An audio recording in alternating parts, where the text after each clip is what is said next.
yung stop dance ng mga pogi. Ayan, tingnan nyo, para mga estatwa, tapos bigla na lang gagalaw. Ang galing, Pag tululaway, hindi halata, di ba?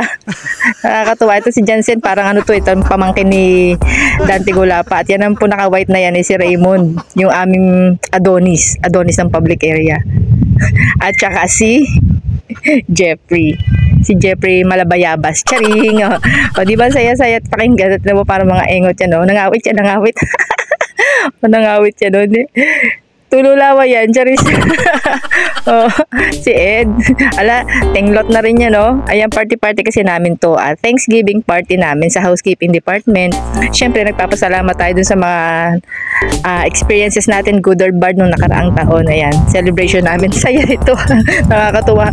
At yung nanalo silang 3 dyan, ang inaasahan nilang premyo dyan, tig 1K sila. Kaso hindi.